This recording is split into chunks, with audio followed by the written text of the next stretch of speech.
దేవుని స్తోత్రం, మీ అందరికీ వందనాలు. దేవుని యొక్క ఆత్మ ద్వారా ఆకర్షింపబడి ఆయన సన్నిధికి వచ్చిన మీ అందరికీ యేసుక్రీస్తున్నాము నా వందనాలు. చిన్న ప్రార్థన చేసుకుని వాక్యం చూస్తున్నాం. సైనికుల అధిపతి యెహోవా పరిశుద్ధుడు పరిశుద్ధుడు పరిశుద్ధుడు, భూత వర్తమాన భవిష్యత్ కాలంలో ఉన్న సర్వాధికారి దేవుని ప్రభు పరిశుద్ధుడు పరిశుద్ధుడు పరిశుద్ధుడు. ప్రభు అల్పులను అయోగ్యులను గాలి ఎగిరిపో తూలి వంటి వాడును దుమ్ము వంటి వాడను గట్టి పరక కన్నా హీనమై ఉన్నాను ప్రభు. వాక్యం చెప్పడానికి ఎటువంటి జ్ఞానం నాకు లేదు ప్రభు, ఎటువంటి అర్హత నాకు లేదు ప్రభు, ఎటువంటి మంచిదనం నాకు లేదు ప్రభు, నేను అంటూ ఏమీనో లేదు ప్రభు. కానీ నీ ప్రేమ నన్ను బలవంతం చేస్తుండగా నీ సన్నిధిలోనే నిలబడి ఉన్నాను ప్రభు. నీ కృప ద్వారా, నీ యొక్క నడిపింపు ద్వారా నువ్వే నన్ను నిలబెట్టి ఉన్నావు ప్రభు. నిన్ను గురించి, నీ వాక్యం గురించి, నీ ప్రేమ గురించి మేమందరము పరిశుద్ధ లేఖను ధ్యానించుతుండగా కావలసినంత జ్ఞానాన్ని వెనకరంగా చెవులను గ్రహించగలన ఆత్మ మీరే అనుగ్రహించండి. గాడిదకు మానవ స్వరాన్ని ఇచ్చి ఉన్నావు, నేనైతే గాడిద కన్నా హీనమైన వాడను ప్రభు. నీ కనికరము చొప్పున ఎవరిని కనికరించునో వారిని నేను కనికరించును అని నీ వాక్యం చెప్పుచున్న ప్రకారము, నీ లేఖనము ప్రకారము నన్ను జ్ఞాపకం చేసుకొని నీ వాక్యం అంతటిలో నువ్వే తోడుగా నడిపించమని యేసుక్రీస్తు నామమున ప్రార్థిస్తున్నాను తండ్రి, ఆమేన్.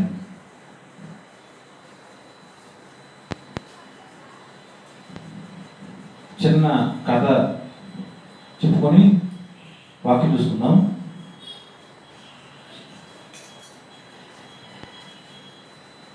ఒక యవనస్తుడు ఒక యూనివర్సిటీలో చదువుకుంటూ ఉంటాడు. చదువు అయిపోతుంది.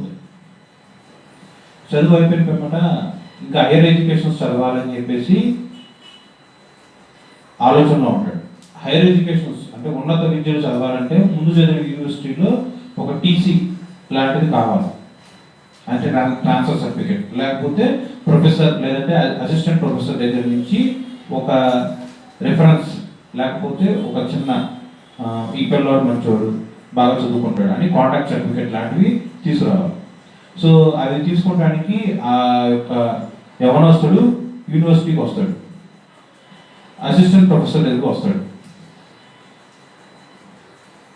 అసిస్టెంట్ ప్రొఫెసర్ దగ్గరికి వచ్చి ఆ లెటర్ మీద ఇలా నా గురించి ఇలా మీరు క్యారెక్టర్ మంచిది లేదా మంచిగా చదువుకుంటాడు అని ఆల్రెడీ అక్కడ టైప్ చేసి ఉంటుంది.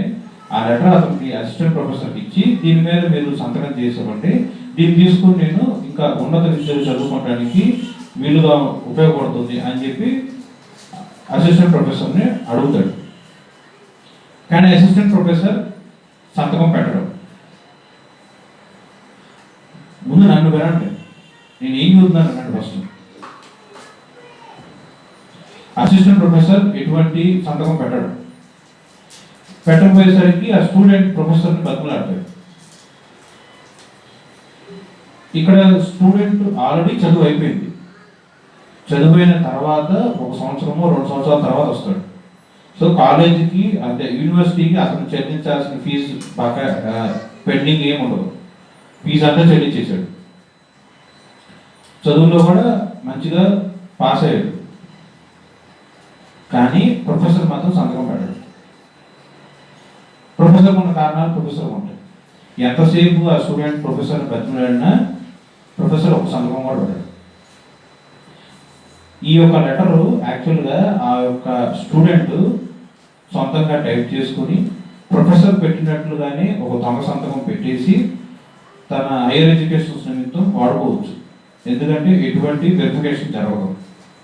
హైయర్ ఎడ్యుకేషన్ తాలూకా ఉన్న యూనివర్సిటీ వాళ్ళు కూడా ఏదో ఒక కాగితం, ఏదో ఒక యూనివర్సిటీ లెటర్ పెట్టేసి అది ఉంది అంటే ఉంది, అంతకుమించి దాన్ని మేము ఎటువంటి వెరిఫికేషన్ చేయము, దీని నిమిత్తం భయపడాల్సిన అవసరం లేదు, మామూలుగా కాగితం తీసుకొచ్చి సబ్మిట్ చేస్తే చాలు అని పై ఉన్నత విద్యా సంస్థలు కూడా చెప్తారు. కానీ యవనస్తుడు ఏంటంటే నీతిగా వెళ్ళాలి, ఉన్నది ఉన్నట్టుగా ఇవ్వాలి, అబద్ధపు సాక్ష్యం తీసుకొచ్చి పెట్టడం ఎందుకు అని దేవుడు యొక్క వాక్యము అతని హృదయంలో ధ్యానించుకుంటూ మళ్ళీ యూనివర్సిటీలో బతిమలాడుతూనే ఉంటాడు. ఎంతసేపు ఎన్ని రోజులు బతిమలాడినా ప్రొఫెసర్ మాత్రం సంతకం పెట్టాడు. సంతకం పెట్టకపోగా ప్రొఫెసర్ తిడతాడు, దూషిస్తాడు. అనగాని మాటలు మాట్లాడతాడు, కాని మాటలు మాట్లాడతాడు, వినకూడని పదాలతో కూడిన తిట్లు పెడతాడు. ఇలా సమయం గడుస్తూ ఉంటుంది. ఎంత గడిచినా ఆయన మాత్రం సంతకం పెట్టాడు. ఈ యొక్క స్టూడెంట్ మాత్రం ఎన్ని చెప్పినా, ఏం చేసినా, ఎంత అవహేళనగా మాట్లాడినా కూడా ఓర్పు కలిగి, సహనము కలిగి, సో మీరు పెట్టండి అని, సంతకం పెట్టండి అని బతిమలాడుతూ ఉంటాడు. ఇలా టైం అయిపోతుంది. ఇంకా వల్ల కావట్లేదని చెప్పేసి మౌనంగా సహించుకున్న ఆ ఒక స్టూడెంట్ ఆ యొక్క ప్రొఫెసర్ రూమ్ నుంచి బయటకు వెళ్ళిపోతాడు. ఒక్క మాట కూడా మాట్లాడలేదు ఎదురు. వెళ్ళిపోయిన తర్వాత అప్పుడు పిలుస్తాడు ప్రొఫెసర్ మళ్ళీ వెనక్కి. పిలిచి సంతకం పెడతాడు. సంతకం పెట్టిన ఒక కాగితం తీసుకుని ఆ స్టూడెంట్ అక్కడి నుంచి వెళ్ళిపోతాడు. వెళ్ళిపోతున్నప్పుడు పక్క రూమ్లో ఉన్న ప్రొఫెసర్ గారు పిలుస్తారు ఆ స్టూడెంట్ని. ఏమైంది బాబు, ఇట్లా పెద్ద పెద్ద అరుపులు, బాగా పెద్ద పెద్ద వాయిస్తో సౌండ్ వస్తుంది, ఏం జరిగింది లోపల అని ప్రొఫెసర్ అడుగుతాడు. యాక్చువల్గా సంతకం పెట్టాల్సిన అసిస్టెంట్ ప్రొఫెసర్, ఆయన కన్నా ప్రొఫెసర్ ఇంకా పెద్ద ఉన్నతమైన అధికారం కలిగినవాడు. పిలిచి అడుగుతాడు ఆ స్టూడెంట్. అలా అడగంగానే ఒకసారి ఆ స్టూడెంట్ తొక్కుపడి ఏడుస్తాడు. ఇదేంటి పరిస్థితి, చదువు అయిపోయింది, ఫీజు బాగా ఏమీ లేదు, చదువు కూడా పాస్ అయిపోయాము, ఉన్నత విద్యకు వెళ్ళడానికి సంతకం పెట్టమంటే పెట్టట్లేదు. సంతకం పెట్టాలి అని యాక్చువల్గా నేను బతిపడాల్సిన అవసరం కూడా లేదు, ఎందుకంటే నేను ఫీజు కట్టాను, పెట్టడం మీ బాధ్యత, అయినా మీరు పెట్టలేదు. మీరు పెట్టకపోయినా కూడా ఈ లెటర్ హెడ్తో కూడిన కాగితాలు నా దగ్గర ఉన్నాయి, దాన్ని నేను టైపింగ్ చేయగలను, మీరు పెట్టినట్టు నేను సొంతంగా సంతకం కూడా పెట్టగలను, ఇది తీసుకెళ్ళి నేను ఉన్నత విద్యలో ఆ యూనివర్సిటీలో కూడా నేను సబ్మిట్ చేయగలను. ఇలా సబ్మిట్ చేసిన వెరిఫికేషన్ జరగదు, జరిగినా కూడా దీంట్లో ఎటువంటి ఇబ్బంది లేదు. అయినా కూడా న్యాయంగా వెళ్ళాలి, అబద్ధం సాక్ష్యం చెప్పకూడదు, అబద్ధంతో జోలికి వెళ్ళకూడదు అని ఉన్నది ఉన్నట్లుగా చేయడానికి ఇలా పరిశుద్ధ లేఖనములు బైబుల్ ఆధారం చేసుకొని ఆయన్ని బతిమలాడుకున్నా ఇంతవరకు ఆయన ఒప్పుకోలేదు, ఇలా చివరి నిమిషంలో ఒప్పుకున్నాడని దుఃఖంతో చెబుతాడు. ఆ ప్రొఫెసర్కి ఆశ్చర్యం వేసి, పోనీ నేనేమన్నా నీకు ఏమైనా సహాయం చేయగలనా, అసిస్టెంట్ ప్రొఫెసర్ అయితే చేయలేదు అంటున్నావు కదా, నేనేం చేయగలనా అంటే, ఇప్పుడు చివరి నిమిషంలో పెట్టేశారండి అని చెప్పి ప్రొఫెసర్ కూడా థ్యాంక్స్ చెప్పి అక్కడి నుంచి వెళ్ళిపోతాడు. ఆ రోజు అయిపోతుంది. ఇప్పుడు ఆ స్టూడెంట్ ఆ రాత్రి తన అనుదిన ప్రార్థన అయిపోయిన తర్వాత నిద్రలో అతనికి ఒక కళ వస్తుంది ఆ స్టూడెంట్కి. ఆ కళ ఈ చాట్.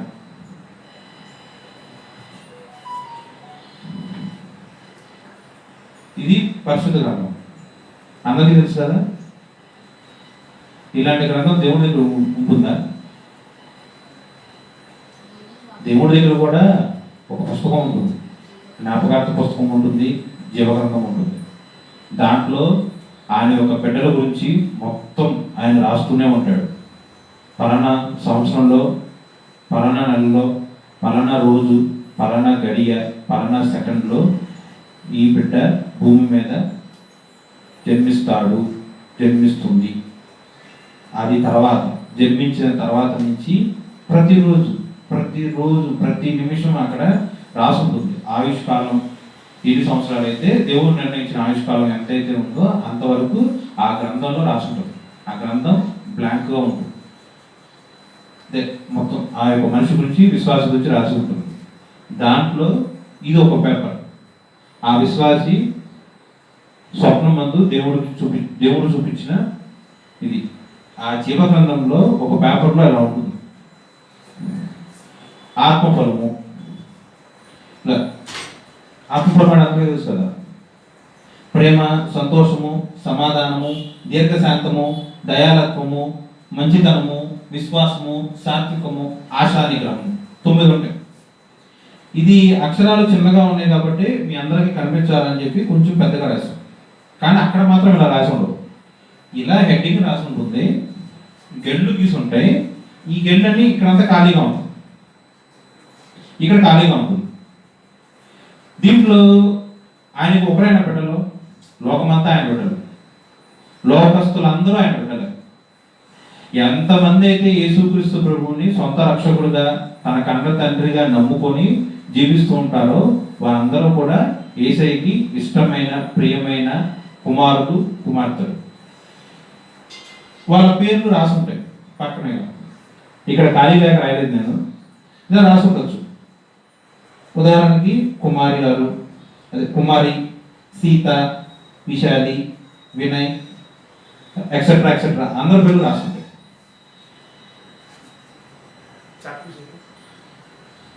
ఇలా అందరి పేర్లు రాసి ఉంటాయి.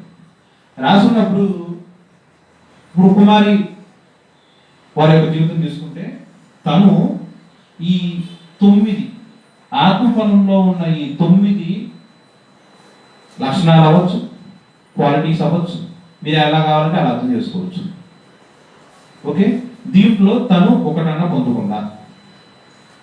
ఒకవేళ పొందుకున్నట్లయితే ఏది పొందుకుందో దాని దగ్గర ఇలా టిక్ టిక్ కొట్టు ఉంటుంది. రైట్ నో చాక్పీస్ దొరకలేదు, ఇలా టిక్ కొట్టు ఉంటుంది. ఒకటి పొందుకుంది అనుకోండి, ఒకటే టిక్ కొట్టు ఉంటుంది. 2 పొందుకుంది అనుకోండి, 2 పొందుకుంటుంది, 2 టిక్ కొట్టు ఉంటాయి. 9 పొందుకుంటే 9 టిక్ కొట్టు ఉంటాయి. అసలు ఏం పొందుకోలేదు, 0 రాసి ఉంటుంది. ఇంటూ ఎప్పుడు కొట్టుంటుందంటే ఆ మనిషి భూలోకంలో వారి యొక్క ఆయుష్ సమాప్తమైపోతే అప్పుడు ఇంటూ కొట్టుంటుంది. అర్థమైందా? ఇంటూ ఎప్పుడు ఉంటుందంటే భూలోకంలో ఆయుష్ తీరిపోయింది, ఇంకా అతను ఏం చేయలేడు కదా. మనం ఏం చేసినా భూలోకంలో ఆయుష్ ఉన్నప్పుడే చేయాలి. అయిపోయింది, ఆయుష్కాలం అయిపోయింది. సో అతను ఇప్పుడు కూడా సమర్థించుకోవాలి. కాబట్టి 0 అంటే ఆయుష్ ఉంది, ప్రస్తుతానికి 0, తర్వాత పొందుకునే ఛాన్సెస్ ఉన్నాయి. ఇంకా ఆయుష్కాలం ఉంది కదా, దాని నిమిత్తం ప్రస్తుతానికి 0 పెడతారు. ఎప్పుడైతే స్వతంత్రించుకున్నారో ఆ 0ని దేవుడు చెప్పేసి టిక్ కొడతారు. మన సమయము, మన యొక్క ఆయుష్ నెలలో తరబడి సంవత్సరాలు ఇలా దాడుతూ వెళ్తున్నప్పుడు ఆయన యొక్క పుస్తకంలో మన యొక్క క్రియలను బట్టి స్వతంత్రించుకున్న క్వాలిటీస్ బట్టి దేవుడు మన గురించి ఇలా రాస్తారు. ఓకే, ఇప్పుడు నేనున్నా ఒకరు కూడా పొందుకోవాలి, అప్పుడు మొత్తం బ్లాంక్, నాకు అన్ని 0లు ఉంటాయి. దీనివల్ల దేవుడు నేను వదిలేస్తాడా? వదిలేస్తాడా? నేను పొందుకోలేదు అంటే అంటే ప్రాబ్లం ఎవరిది? నాదే. దేవుడు నాకు ఛాన్స్ ఇచ్చాడు. అదే ఆ యవనస్తుడు ఏం చేశాడు? ఇక్కడ యవనస్తుడికి, ఇందాక చెప్పిన కథలో ఉన్న యవనస్తుడికి దీర్ఘశాంతము అనే ఒక క్వాలిటీ టిక్ కొట్టుంది. ఎప్పుడు? ప్రొఫెసర్కి అతనికి మధ్య ఆ జరిగిన సంఘటనను బట్టి దేవుడు అప్పుడు వరకు ఉన్న 0 తీసేసి దీర్ఘశాంతం దగ్గర టిక్ కొట్టారు. దీర్ఘశాంతం ఎందుకు? దీర్ఘశాంతం అంటే జనరల్గా మీకే అర్థమైంది చెప్పండి. దీర్ఘశాంతం అంటే ఎక్కువ సమయం ఓర్చుకుంటాం.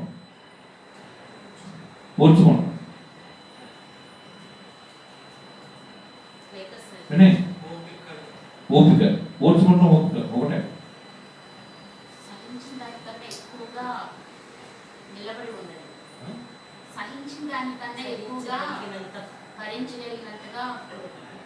సరే, సహించడం, భరించడం.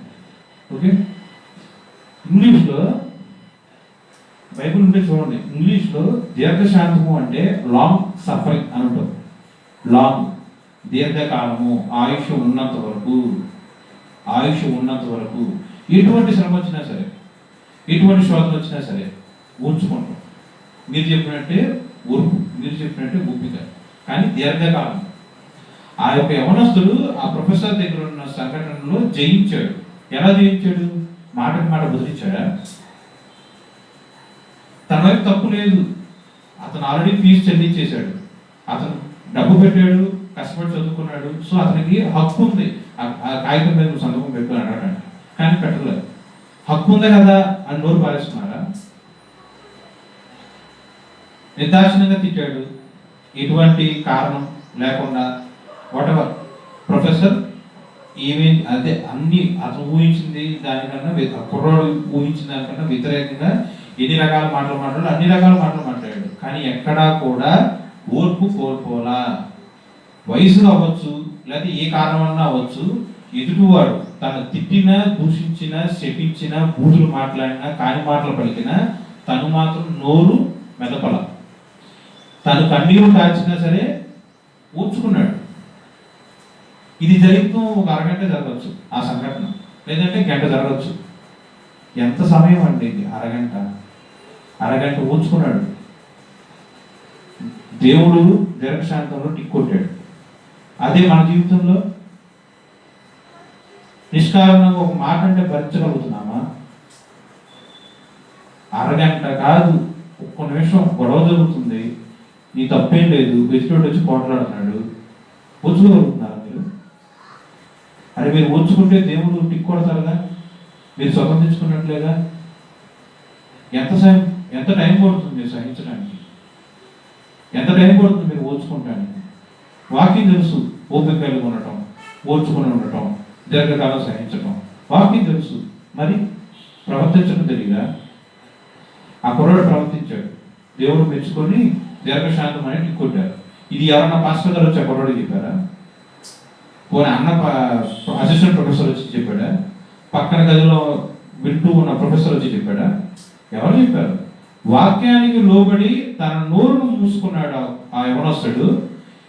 వాక్యం లోబడ్డాడు అని ఒకే ఒక కారణంతో యేసుక్రీస్తు ప్రభువారు స్వప్నమునందు ఆ యొక్క యవనస్తుని దర్శించి నువ్వు స్వతంత్రించుకున్నావు అని దేవుడు సాక్ష్యం ఇచ్చాడు. ఎవరు సాక్ష్యం కావాలి? ఆ యొక్క యవనస్తుడికి దేవుడు సాక్ష్యం ఇచ్చాడు. ఇంకా భూలోకంలో ఏ ఒక్క నరుడు యొక్క సాక్ష్యం కూడా అతనికి అవసరం లేదు. మరి మనం వచ్చుకున్నారా? సో యాక్చువల్లీ ఈ స్టోరీ ఎందుకు చెప్తున్నామంటే, దేవుడి యొక్క కృపలో ఈ యొక్క సంఘం లేదంటే ఈ యొక్క ఆరాధన ఇదంతా స్టార్ట్ చేసి 2022 సంవత్సరంలో స్టార్ట్ చేసి ఈ యొక్క ఆదివారంతో 3 నెలలు కంప్లీట్ అవుతుంది. ఆయన ఒక కృపలో స్టార్ట్ చేయాలి అని ఆయన చెప్పాడు. నేనైతే స్టార్ట్ చేసాం. ప్రతి ఆదివారం వాక్యం ఏం చెప్పాలని ప్రతి ఆదివారం నాకు టెన్షన్, లేదంటే భయం ఏదన్నా. ఎందుకంటే మహాజ్ఞానులు అంటే ఎంత గొప్ప చదువుకున్నా, ఎంత ఆస్తిపరులు ఉన్నా ఎవరో కూడా పరిశుద్ధ గ్రంథాన్ని చెప్పలేదు. దేవుడి యొక్క ఉచితమైన కృప చొప్పున మాత్రమే, ఆయన యొక్క ప్రేమను స్వతంత్రించుకుంటేనే, ఆయన యొక్క కనికరం చొప్పున ఆయన గురించి ప్రకటిస్తారు తప్ప ఎవరో కూడా ఆయన ఒక లేఖనం చెప్పలేదు. నాకైతే ఎటువంటి క్వాలిఫికేషన్ లేదు. కనీసం మీరు చేసినంత ప్రార్థన కూడా నేను చేసుకోలేను. మీతో కంపేర్ చేసుకుంటే నా ప్రార్థన జీవితం తక్కువ, నేను బైబుల్ చదవడం కూడా తక్కువే. ఇది ఎక్స్క్యూజ్ కాదండి. దేవుడు కనికరం చొప్పున నన్ను నిలబెట్టాడు. ఆయన యొక్క కనికరం చొప్పున ఆయన లేఖను ప్రకటించడానికి నాకు అవకాశం ఇచ్చారు. నా ఉద్దేశం చేసుకోమాకండి ప్రార్థన కాదు. ఆయన యొక్క కనికరం చొప్పున నేను నిలబడి ఉన్నాను. ఆయన యొక్క కృపలో ఈ యొక్క 3 నెలలు సక్సెస్ఫుల్గా కంప్లీట్ అయింది. 3 నెలల పాటు ఒకటే వాక్యం వ్యవసాయం గురించి, ఈ యొక్క వ్యవసాయం గురించి అది కూడా కథ రూపంగా 3 నెలల నుంచి చెప్పుకుంటున్నాం. ఈ యొక్క వ్యవసాయకుడు అలాగే ఆ యొక్క చెట్టు, పంట, పొలము, ఫలము దాన్ని బేస్ చేసుకుని ఈ యొక్క వేరు, ఆ వేరు శ్రమకి, శోధనకి సాదృశ్యంగా ఉన్నాయని మనందరం చెప్పుకున్నాం. ఈ యొక్క శ్రమ శోధన అంటే ఏంటంటే అనుభవ జ్ఞానం.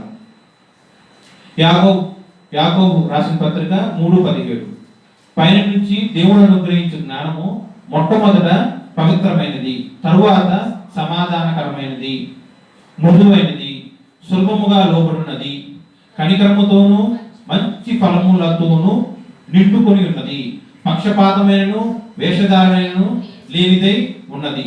ఈ యొక్క అనుభవ జ్ఞానంలో 6 క్వాలిటీస్ దేవుడు మనకు చెప్పారు. కలిగి ఉండాల్సినవి 6. పక్షపాతము, వేషధారణ ఉండకూడదు అని వాక్యం చాలా స్పష్టంగా చెప్తున్నది. ఈ యొక్క వాక్యం ఆధారం చేసుకొని గడిచిన 3 నెలల వరకు కూడా 5 క్వాలిటీస్ మాట్లాడుకున్నాం. ఈ యొక్క ఆదివారం ఈ యొక్క పునరుద్ధారణ ఆరాధనలో ఆయన యొక్క కృప చొప్పున మంచి ఫలములు, ఈ యొక్క అంశం మీద మనం మాట్లాడుకున్నాం. ఫలము అసలు బైబిల్ తెలిసిన వాళ్ళు కానీ ఏ చర్చికి వెళ్ళినా సరే, ఎక్కడ రోడ్డు మీద చూసినా, ఎక్కడ మీటింగ్స్ జరిగినా ఆత్మఫలము అనే ఒక బోర్డు అవ్వచ్చు, ఒక పెద్ద ఫ్రేమ్తో కట్టిన వాక్యం అవ్వచ్చు, గోడల మీద రాసిన ప్రింటింగ్ అవ్వచ్చు. ఆత్మఫలము గలతీయులు 5:22 ప్రేమ, సంతోషము, సమాధానము, దీర్ఘశాంతము, దయాలత్వము, మంచితనము, విశ్వాసము, సాత్వికము, ఆశానికరము. ఇలా ఈ 9 ఉంటాయి. ఫలము ఒకటే, కానీ దాంట్లో ఉన్న క్వాలిటీస్ 9. అనుభవ జ్ఞానము ఒకటే. అనుభవ జ్ఞానంలో ఉన్న క్వాలిటీస్ 6. ఈ 6లో చివరిది ఆత్మఫలం. అసలు ఆత్మఫలం గురించి మనం మాట్లాడుకోవాలి. అదే మంచి ఫలం. మంచి ఫలం 6వది మంచి ఫలము. ఈ యొక్క మంచి ఫలం గురించి మనం మాట్లాడుకుంటున్నాం. సో నా పేరేంటి? సో నా పేరు పలానా. నేను ఎవరి యొక్క కొడుకుని? తండ్రి గారి పేరు ఇది, తల్లి గారి పేరు ఇది, వారి యొక్క కుమారుడు అని చెప్తారు. ఓకే, ఇలా వాళ్ళ యొక్క ముందు జనరేషన్ అలా తీసుకుంటూ వెళ్ళిపోతే మనమందరం కూడా, నేనైనా మీరైనా సరే, ఆదాము అవ్వమ్మ గారి యొక్క వంశంలో నుంచి వచ్చిన వారు. ఓకే, ఎప్పుడైతే దేవుడు చెప్పిన మాటను ఆయన అలక్ష్యం పెట్టి తన యొక్క భార్య చెప్పిందని తినకూడని పండు తిన్నాడు. దాన్ని బట్టి దేవుడు ఆయనను అలాగే భార్యను ఆ ఏదేదో తోట నుంచి వెళ్ళగొట్టారు. అక్కడి నుంచి వాళ్ళు శారీరకంగా శ్రమ చేస్తూ వ్యవసాయం పండించుకుంటాం, తినటం, అట్లా అప్పటి నుంచి ఇప్పటి వరకు ఇలా జరుగుతూనే ఉంది. 2022 సంవత్సరాల పాటు ఇలా జరుగుతూనే ఉంది. సో నా యొక్క ఆది వంశం ఏంటంటే ఆడమ్ అండ్ ఈవ్. కానీ ఈ యొక్క మనిషి బుద్ధి ఎలా ఉంటుంది? ఆడమ్ అండ్ ఈవ్ మొదలుకొని ఈ యొక్క 2022 ఇన్ని సంవత్సరాల పాటు మనిషి పుట్టుక, ఆ పుట్టిన మనిషిలో వారి యొక్క హృదయ ఆలోచన ఎలా ఉంటాయి?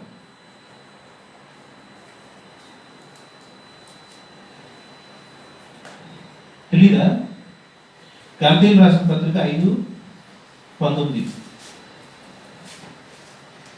శరీర కార్యములు స్పష్టమై ఉన్నవి. అవేవనగా జారత్వము, అపవిత్రత, కాముకత్వము, విగ్రహారాధన, అవిచారము, ద్వేషములు, కలహము, మత్సరములు, క్రోధములు, కక్షలు, భేదములు, విమతములు, అసూయలు, మద్దతులు, అల్లరితో కూడిన ఆటపాటలు మొదలైనవి. వీటిని గూర్చి నేను మునుపు గలతీయులకు రాసిన పత్రిక 5:19 కుమారకు ఒకసారి ఉండదు.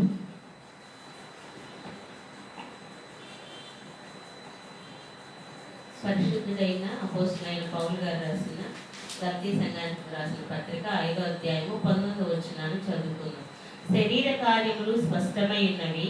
అవేవనగా జారత్వము, అపవిత్రత, కాముకత్వము, విగ్రహారాధన, అవిచారము, ద్వేషములు, కలహము, మత్సరములు, క్రోధములు, కక్షలు, భేదములు, విమతములు, అసూయలు, మద్దతులు, అల్లరితో కూడిన ఆటపాటలు మొదలైనవి.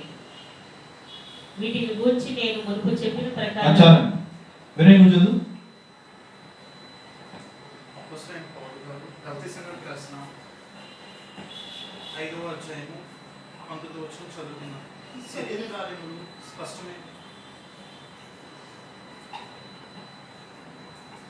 శరీర కార్యములు స్పష్టమైనవి.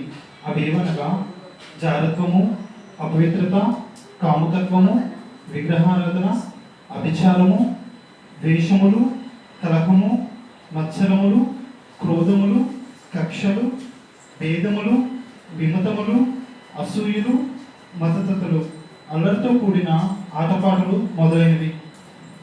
చాలు. శిలం గారు మీరు ఎలా ఉంది?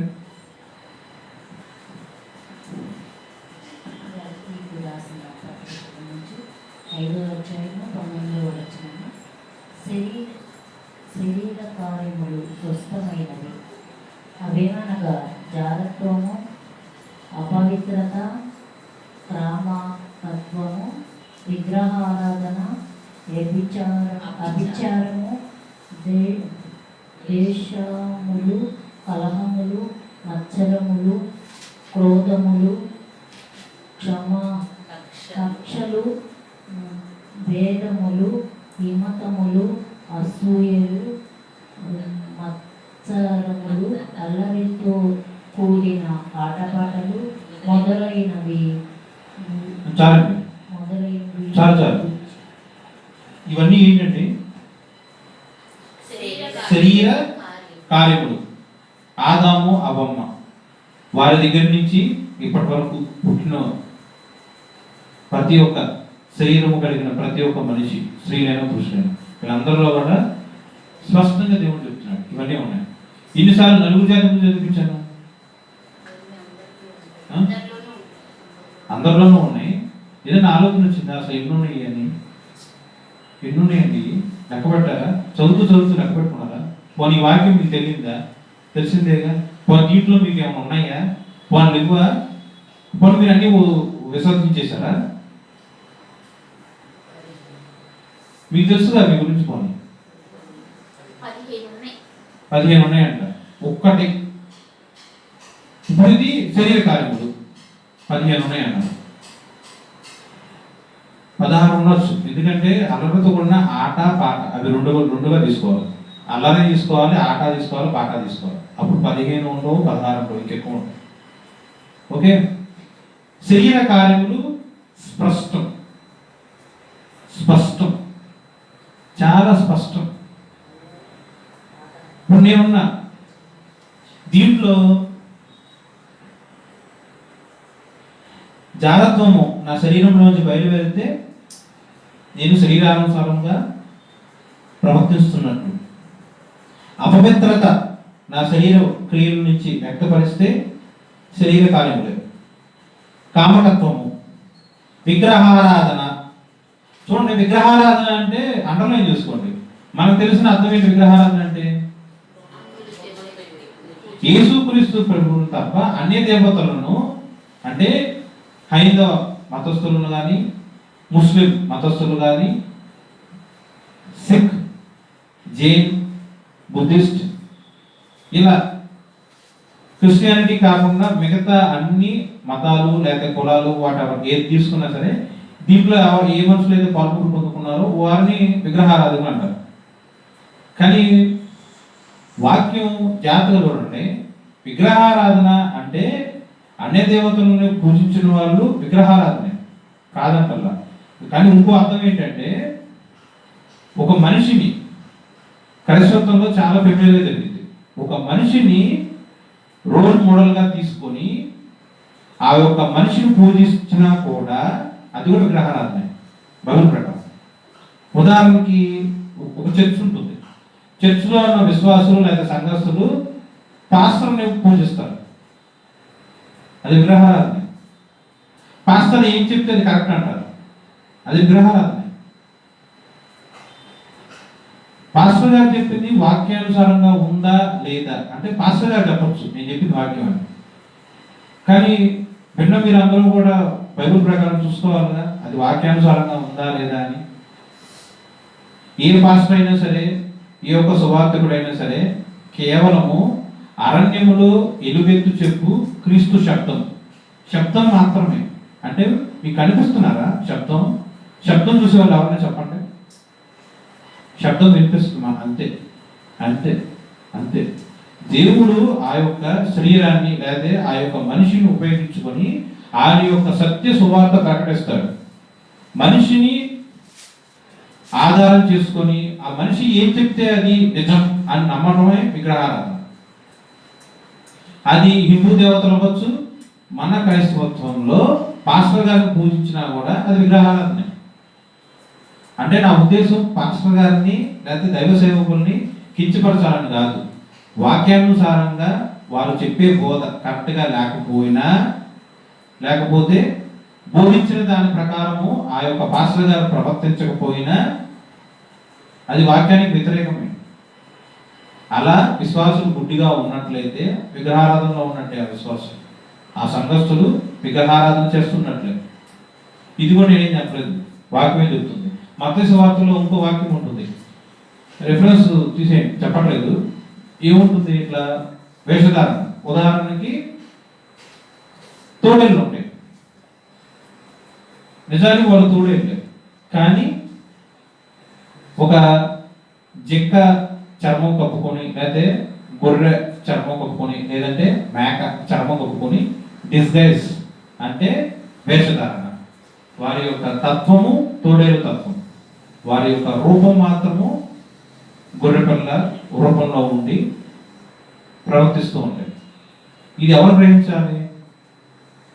ఒక మనిషిగా నువ్వు గ్రహించలేకపోవచ్చు, కానీ పరిశుద్ధాత్మ దేవుడు గ్రహించే శక్తిని, వివేచన కలిగిన శక్తిని ఆయన అనుగ్రహిస్తాడు. వాక్యం చెప్తున్నారు, వినండి.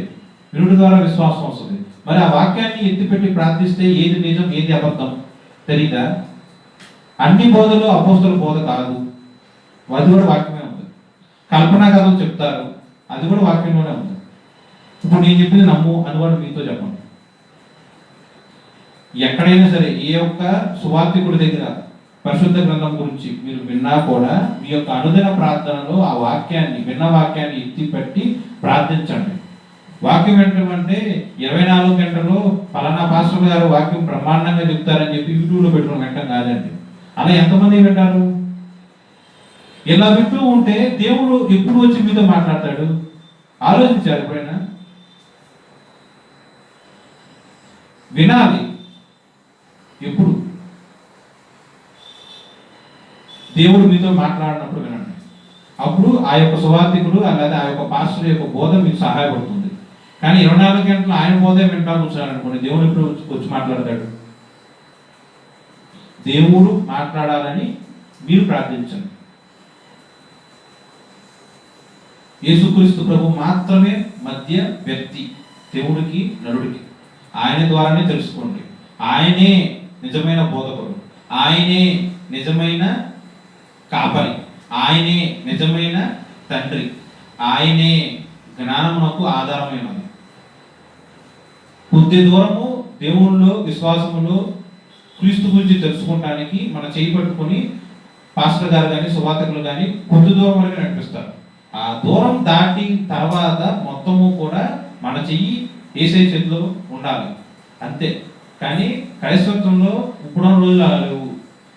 ఒక చెయ్యండి, జీవితం మొత్తం కూడా పాస్టర్ గారికి అర్పించేసి ఆయన ఏం చెప్తే అలా గుడ్డిగా నడుస్తున్నారు.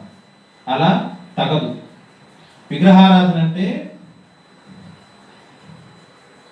మోగజీవులను, విగ్రహములను అన్ని మతస్థులు చేసినట్టు మాత్రమే కాదు, వాక్యానికి వ్యతిరేకంగా ప్రవర్తించే ప్రతి ఒక్క సువార్థికుడిని పూజించడం కూడా విగ్రహారాధన. అభిచారము, ద్వేషములు, కలహము, మత్సరములు, క్రోధములు, కక్షలు, భేదములు, విపతములు, అసూయలు, మత్తతలు, అల్లరితో కూడిన ఆట పాటలు మొదలైనవి ఎక్సెట్రా ఎక్సెట్రా ఎక్సెట్రా. ఇవన్నీ శరీర కార్యములు. ఇవి ఎలా పోతాయి? యాడమ్ అండ్ ఈవ్ అక్కడి నుంచి ఇప్పటి వరకు తీసుకుంటే ప్రతి ఒక్క మనిషిలో ఇవన్నీ ఉంటాయి. ఇవన్నీ ఎలా పోతాయి? శరీర కార్యములు కదా. శరీర కార్యములు ఎలా పోతాయి? జన్మతః పాపి ఆయన ఒక నరుడి యొక్క క్వాలిటీస్ ఇవన్నీ ఉంటాయి. ఇది లేదు అనడానికి అసలు ఆస్కారమే లేదు. ఇది నిశ్చయముగా ఉంటాయి. దేవుడు చాలా తేటతెల్లగా చెప్తున్నాడు, స్పష్టంగా చెప్తున్నాడు. శరీరము కలిగిన ప్రతి ఒక్క స్త్రీ, పురుషుడు వారి యొక్క హృదయంలో స్పష్టమైన ఈ యొక్క కార్యములు నిశ్చయముగా ఉన్నవి. ఇవన్నీ ఎలా పోగొట్టుకోవాలి అంటే దేవుడి యొక్క కృప ద్వారా, పరిశుద్ధాత్మ ద్వారా. ఓకే, ఎప్పుడైతే ఆ యొక్క నరుడు యేసుక్రీస్తు ప్రభుని నిజరక్షకుడుగా నమ్మి బాప్తిజం తీసుకుంటారో అప్పుడు పరిశుద్ధాత్మ అని బిరుదు పొందుకుంటారు. పరిశుద్ధాత్మ అని బిరుదు పొందుకుంటారు. బిరుదు పొందుకున్న పెంపట అంటే ఇవాళ నేను బాప్తిజం తీసుకున్నాను. ఈ బాప్తిజం తీసుకున్న వెంటనే ఇప్పుడు మీరు చదివిన ఈ యొక్క శరీర కార్యాలు 16 అవ్వచ్చు, 17 అవ్వచ్చు, ఉంటాయా పోతాయా? చెప్పండి. శివనే నువ్వు చెప్పు, ఉంటాయా పోతాయా? ఉంటాయి. మీరు చెప్పండి. ఉంటాయి ఉంటాయి. అక్కడ నువ్వు చెప్పు. ఉంటాయి. అరే ఉన్నాయి కదా, మరి మీరు పరిశుద్ధాత్మని బిరుదు ఎలా పొందుకున్నారు?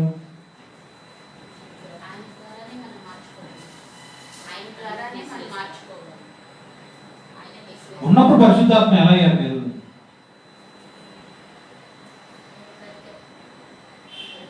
ప్రశ్న అర్థమైందా? అర్థమైందా ప్రశ్న?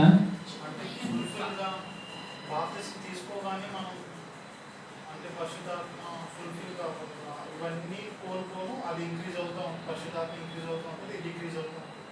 ఓకే, గుడ్, కరెక్ట్గా చెప్పు. కానీ నువ్వు చెప్పు. అక్కడ నువ్వు సరే, అలాంటప్పుడు పరిశుద్ధాత్మని బిరుదు పొందుకున్న నాలో ఈ 15 ఉన్నాయా లేనంట. ఒకవేళ ఉన్నాయని మీరు అందరూ చెబుతున్నప్పుడు అప్పుడు పరిశుద్ధాత్మ బిరుదు నాకు ఎలా వస్తుంది? అప్పుడు ఉన్నవాడు కదా, శరీర కార్యాలు నాలో ఉన్నాయి కదా, ఉన్నప్పుడు ఎలా వస్తాయి?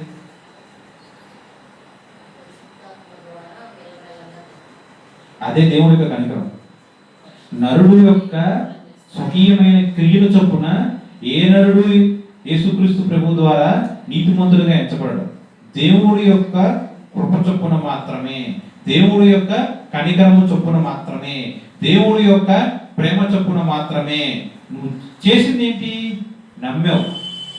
నీలో ఈ యొక్క శరీర కార్యాలు మొత్తం ఉన్నాయి, కానీ యేసుక్రీస్తు ప్రభు ఒకే ఒక్క నిజ రక్షకుడని నువ్వు నమ్మి ఆయన లేఖనములకు నువ్వు లోబడి బాప్తిజం తీసుకున్నావు.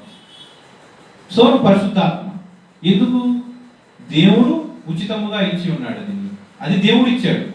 దేవుడు ఇచ్చిన తర్వాత ఇందాక వినయ్ చెప్పినట్టు ఈ యొక్క పరిశుద్ధాత్మ పరిమాణము అంచెలంచెలుగా ఎదుగుతూ ఉన్నప్పుడు మనిషి యొక్క ఇన్పుట్గా ఉన్న ఈ యొక్క 16 శరీర కార్యములు ఒక్కొక్కటి పోతూ ఉంటాయి. మీరు బాప్తిజం తీసుకున్నాం. నేనైతే 2005లో తీసుకున్నాను, ఇప్పుడు 2022. ఈ 16 నాలో ఉన్నాయా లేదా? కనీసం ఒకటన్నా నేను వదిలేసుకున్నానా, విసర్జించానా? అలా మీరు ఎప్పుడన్నా పరీక్షించుకున్నారా? మీలో ఏం కలిగి ఉన్నారు? శరీర కార్యములు ఇవి మీరు ఏం వదిలేసుకున్నారు, ఏం విసర్జించారు? మరి మీరు అందరూ బాప్తిజం తీసుకున్నారే కదా, ఆలోచన చేశారు ఎప్పుడైనా? కొన్ని అడిగిన ప్రశ్నలు మీకు అర్థమవుతున్నాయా?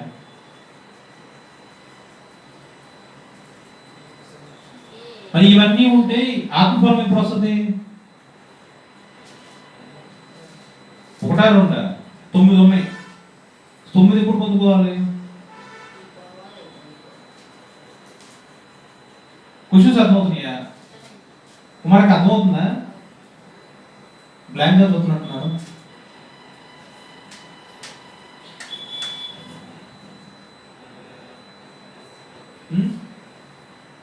ఇప్పుడు చెప్పిన 16 లేదా 17 యొక్క శరీర కార్యాలకి మూలం ఏంటంటే 1 యోహాను 2:15-17. 1 యోహాను 2వ అధ్యాయము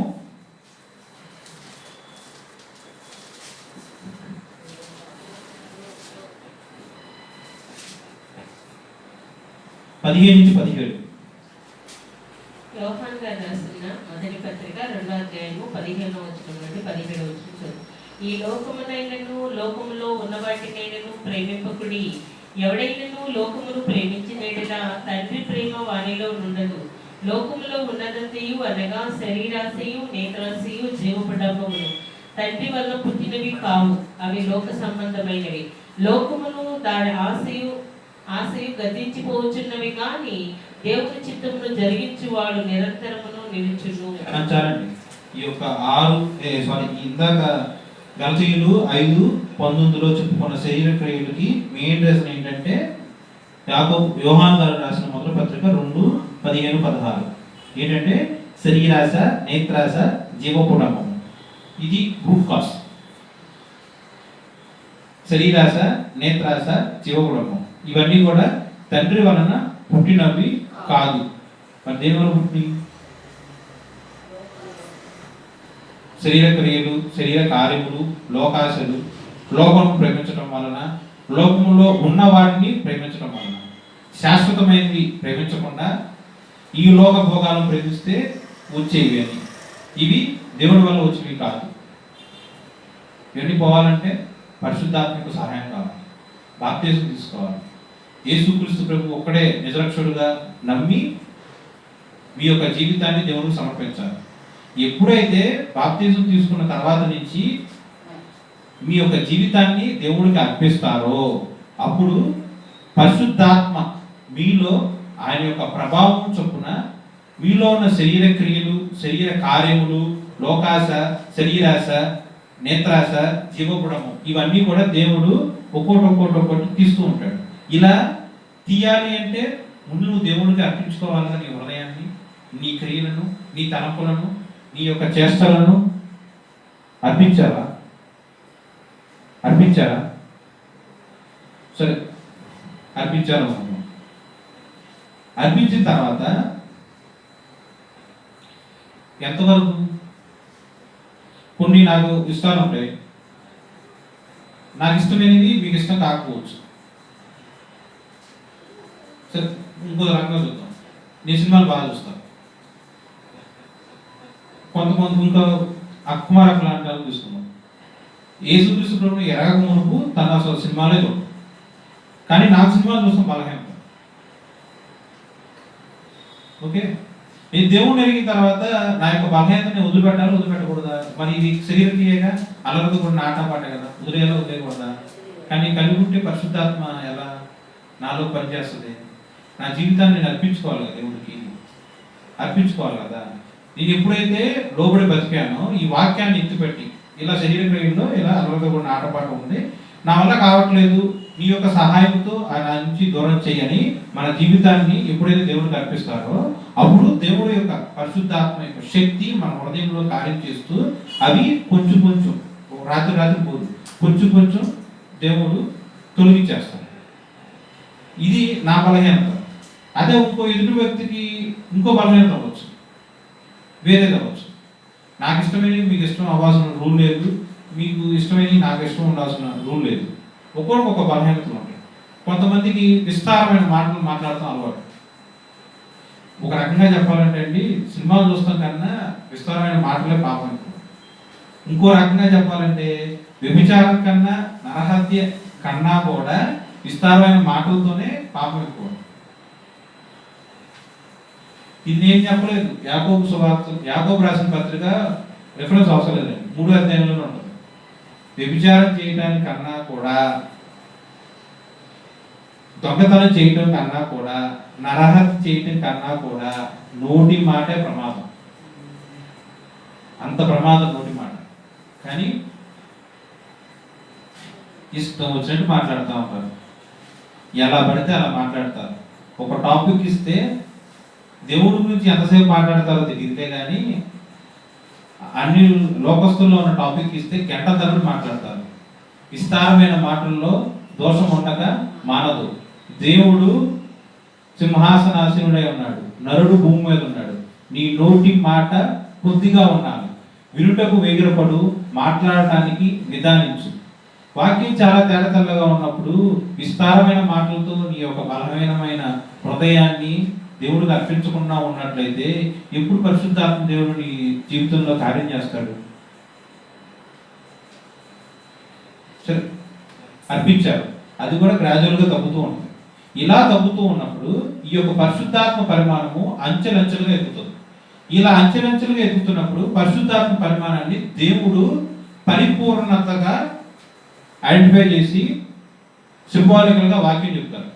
అది కూడా మీకు పూర్ణమైనది వచ్చినప్పుడు పూర్ణము కానిది నిరర్థకమగును అని 1 కొరింథీయులు 13వ అధ్యాయంలో ఉంటుంది. పూర్ణమైనది సత్యం, పూర్ణమైనది వచ్చినప్పుడు పూర్ణము కానిది నిరర్థకమగును అంటుంది. పూర్ణము పరిశుద్ధాత్మ దేవుడు బాప్తిసం తీసుకున్న వెంటనే నా హృదయంలోకి వచ్చి నివసిస్తున్నాడు, నేను పరిశుద్ధాత్మని బిరుదు పొందుకున్నాను. కానీ ఈ యొక్క పరిశుద్ధాత్మ యొక్క పరిమాణము నా హృదయంలో పూర్ణముగా అవ్వడానికి ఎంత టైం పట్టవచ్చు? అది 1 సంవత్సరము 2 సంవత్సరాలు అనడానికి లేదు. ఎప్పుడైతే సమర్పణ కలిగి నేను బతుకుతానో అప్పుడు పరిశుద్ధాత్మ యొక్క పరిమాణం నా హృదయంలో కార్యం జరుగుతూ అంచెలంచెలుగా ఎదుగుతూ ఉంటుంది. ఈ యొక్క ఎదుగుతారని దేవుడు ఆ యవనస్తులు చూపించిన కల్లో చివరి కనిపిస్తుంది కదా, 25%, 50%, 75%, 100%. లేదంటే మనకు అర్థమయ్యే భాషలో చెప్పాలంటే పావులేయడం నీళ్ళు కనిపిస్తున్నాయి కదా, ఇది పరిశుద్ధాత్మ అనుకుందాం. ఈ బాటిల్ యొక్క కొంత లీటర్, లేదంటే మనం మాట్లాడుకున్న వాక్యం బట్టి చెప్పాలంటే ఈ బాటిల్ పూర్ణమైనది.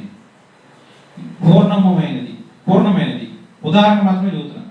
ఈ పూర్ణమైనది దీంట్లో పరిశుద్ధాత్మ అనే ఒక వాటర్ ఉంది. ఈ వాటర్ ఎంత ఉందండి? పావు ఉంది. పావున్న వాళ్ళకి ఆత్మఫలంలో ఉన్న 9 వచ్చేస్తాయా?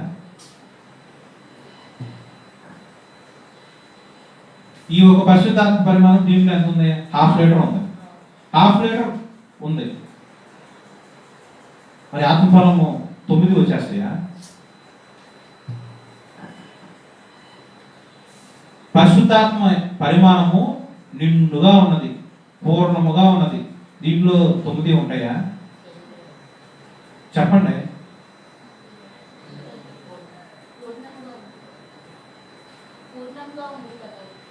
అదే పూర్ణముగా ఉంది అని అడిగింది. అదే దీంట్లో పరిశుద్ధాత్మ యొక్క పరిమాణము పూర్ణముగా ఉన్నది, నిండుగా ఉన్నది. ఈ యొక్క నిండుదల బట్టి ఆత్మఫలములో ఉన్న 9 లక్షణాలు కలిగి ఉంటారా, ఉండరా? ఉంటారు. నీ జీవితాన్ని పరిశీలించుకో. నువ్వు నిండుగా ఉన్నావు, వెలుతుగా ఉన్నావు. వావు గ్యాప్ ఉందా? మిగతా 30 ఏం గ్యాప్? శరీర క్రియలు వచ్చేస్తాయి. యాకోబు రాసిన పత్రిక 3:17 ఏముంటుంది? నిండుకొని ఉన్నది, పక్షపాతమైనను వేషధారణను లేనిదే ఉన్నది. పావుంటే మిగతా 30 పక్షపాతము వేషధారణతో నిండుకొని ఉంటుంది. అది అయి ఉంటే వాటి వల్ల ఈ పావు కూడా పోగొట్టుకుంటాం. ఎందుకు? ఎక్కువ వంతులు ఏమున్నాయి? చెడ్డ అయ్యి ఎక్కువ ఉన్నాయి. ఓకే ఓకే, అర్థమవుతుందా? పూర్ణమైనది వచ్చినప్పుడు పూర్ణము కానిది నిరంతరము. అర్థమవుతుందా? ఎందుకు 25, 50, 70, 75, 100% ఎందుకు చూపించారంటే జీవగ్రంథంలో కూడా అలాగే రాశారు. దేవుడు నిన్ను గురించి సాక్ష్యం ఇస్తూ ఉంటాడు. నీ యొక్క పరిశుద్ధాత్మ యొక్క పరిమాణము ఆయన పుస్తకంలో లిఖించబడి ఉంటుంది. నువ్వు బాప్తిజం తీసుకున్న తర్వాత సంవత్సరానికి 25% పొందుకున్నావా? మరి తర్వాత సంవత్సరం 26లో కూడా వచ్చావా? కనీసం 25 మెయింటైన్ చేసావా? లేదా పడిపోయావా? ఇవన్నీ పుస్తకంలో ఉంటాయి. ఇప్పుడు ఇంకో డౌట్ రావచ్చు, మీకు వచ్చిందో లేదో తెలియదు, నాకు వచ్చేటోటి మీకు చెప్పుకుంటా. ఆ యొక్క అసిస్టెంట్ ప్రొఫెసర్ ఆ యొక్క యవనస్తుడిని అనరాని మాటలు అన్నాడు, అలా అలా అలా అయిపోయింది. దానివల్ల యవనస్తుడు నేను చెప్పిన కథలో మౌనంగా సహించాడు, ఊచుకున్నాడు. ఇన్ కేసు ఊచుకోకపోతే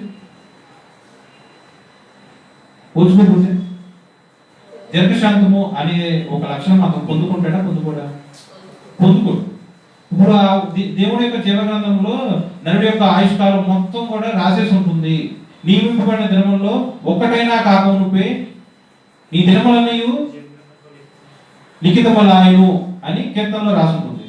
మరి రాసేసి ఉంటుంది కదా, మరి అతను పాస్ అయ్యాడో ఫెయిల్ అయ్యాడో అక్కడే ఉంటుంది కదా అని డౌట్ మీకు వచ్చిందా? అర్థమైంది? నేను అడిగిన ప్రశ్న అర్థమైందా? సరే, ఇప్పుడు ఇది ఈరోజు టైం 1 అయింది. 27వ రోజు మార్చి నెల 2022, అదే 2022వ సంవత్సరము మార్చి నెల 27వ తారీఖున మధ్యాహ్నం 1కి ఈ యొక్క పరీక్ష దేవుడు నాకు పెట్టాడు. అది ఆ యొక్క యవనస్తుడు పెట్టాడు. ప్రొఫెసర్ గారు తిట్టారు.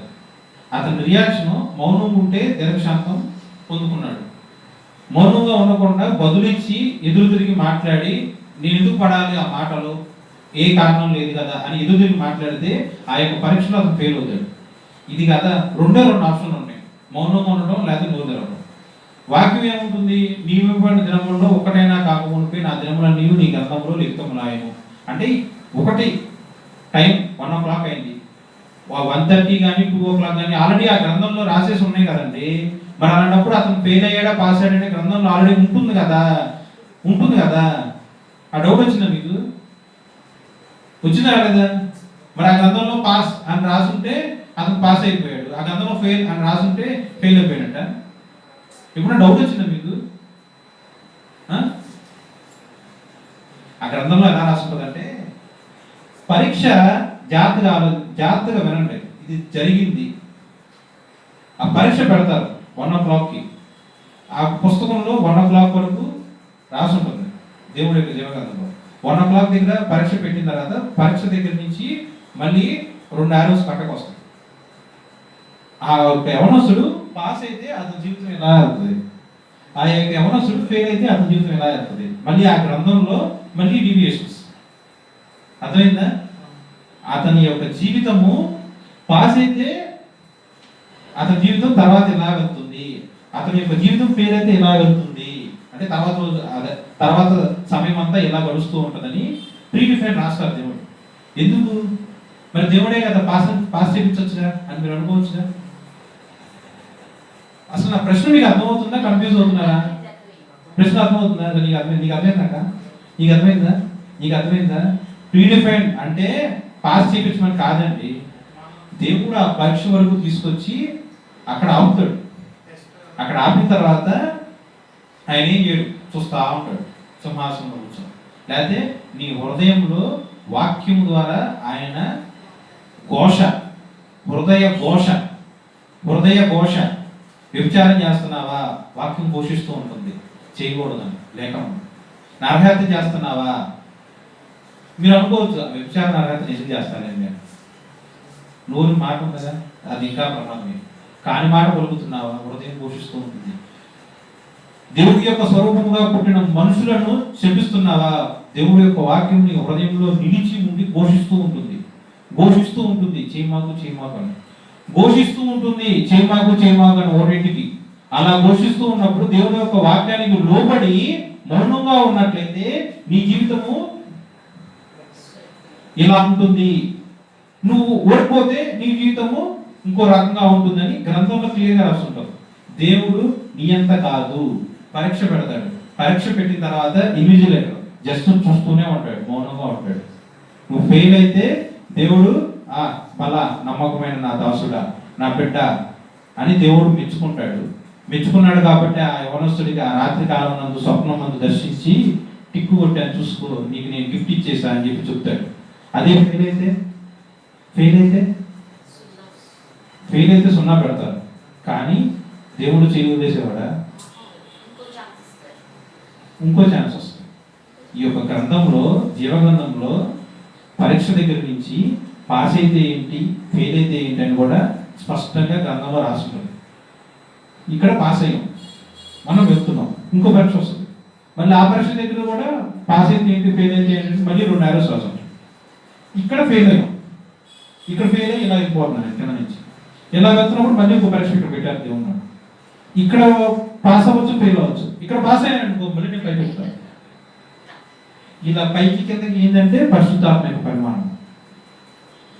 అర్థమవుతుందా? ఇదంతా దేవుడి యొక్క జీవగంధంలో స్పష్టంగా రాసుకుంటుంది. పరిశుద్ధ గ్రంథం చూస్తున్నావుగా, జీవగంధం నువ్వు చూడాలని నీకు అనిపించలేదా? పరిశుద్ధ గ్రంథం నువ్వు నిత్యము మోస్తున్నావుగా, జీవగంధం చూడాలని నీకు అనిపించలేదా? అసలు ఉన్నది నీకు తెలుసా? తెలుసు కదా. మరి ఎలా ఉంటుంది? అడిగావా దేవుణ్ణి? ఇలాగే ఉంటుంది. జీవగంధములో ఒక పేపర్, ఇప్పుడు బోర్డు మీద మీరు చూసిన చార్ట్. ఆ యవనస్తుడు దేవుడి యొక్క కొట్ట చొప్పున కళ్ళలో చూశాడు. మరి నువ్వు చూసావా? ఇప్పుడు శరీర కార్యం గురించి చెప్పాం. దాని రూట్ కాజ్ ఏంటంటే యోహాను రాసిన మొదటి పత్రిక 2:15 దాంట్లో ఇట్లా శరీరాస నేత్రాస జీవడమ్మ గురించి చెప్పాం. ఓకే, ఇవన్నీ పరిశుద్ధాత్మ యొక్క శక్తితో మనము జయించాలి. జయించిన తర్వాత ఈ యొక్క ఫలము మనం స్వతంత్రించుకోవాలి అంటే ఇలా దేవుడు పరీక్షలు పెడుతూ ఉంటాడు. దాంట్లో పాస్ అయితే స్వతంత్రించుకుంటాం, ఫెయిల్ అయితే దేవుడు మరొక ఛాన్స్ ఇస్తారు. ఆయుష్ ఉన్నంత వరకు దేవుడు ఛాన్స్ ఇస్తూనే ఉంటాడు. ఓకే, కానీ ఈరోజు మనం అనుకున్న వాక్యం ఏంటంటే మంచి ఫలముల. దీని గురించి ఆదికాండము 1:11-12.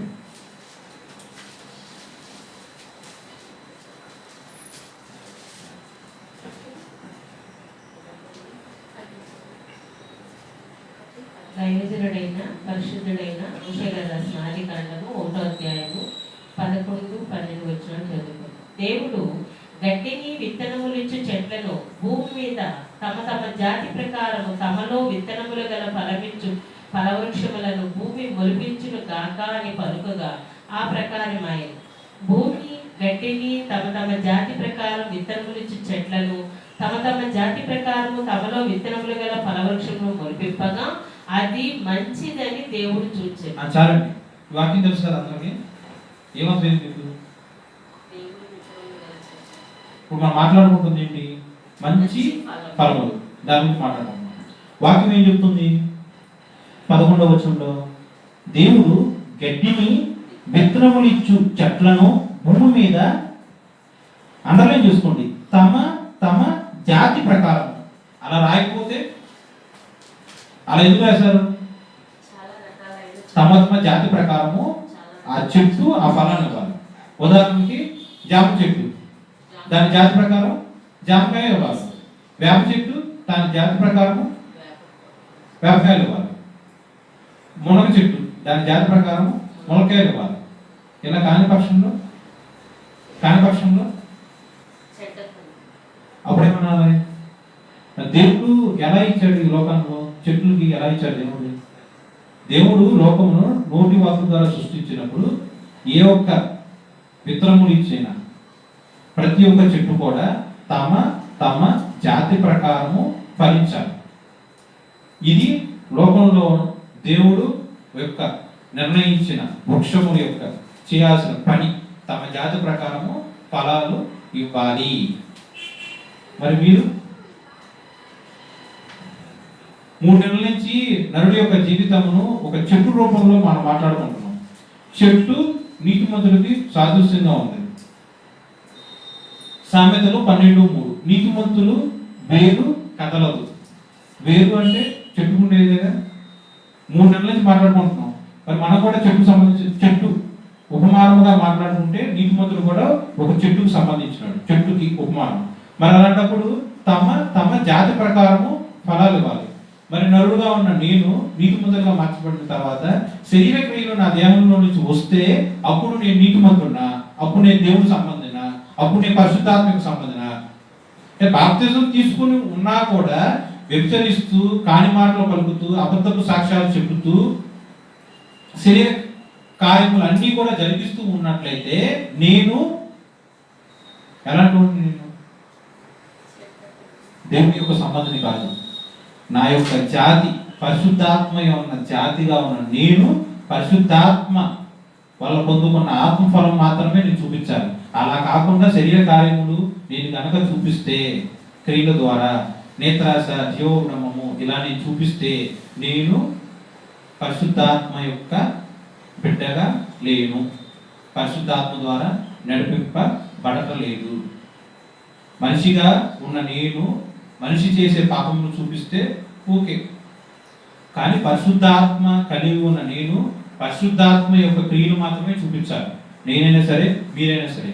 మీరందరూ కూడా బాప్తిజం తీసుకున్న తర్వాత యేసుక్రీస్తు యొక్క బిడ్డలు, కుమారులు, కుమార్తెలు. మరి ఆయన కుమార్తెలుగా కుమారులుగా ఉన్న మీరు దేవుడు చూపించినది, వ్యక్తపరిచిన ప్రేమ, క్షమ, దయాలత్వము, మంచితనము, కనికరము ఇవన్నీ మీరు చూపించకపోతే మరి మీరు మిమ్మల్ని ఏమనాలి?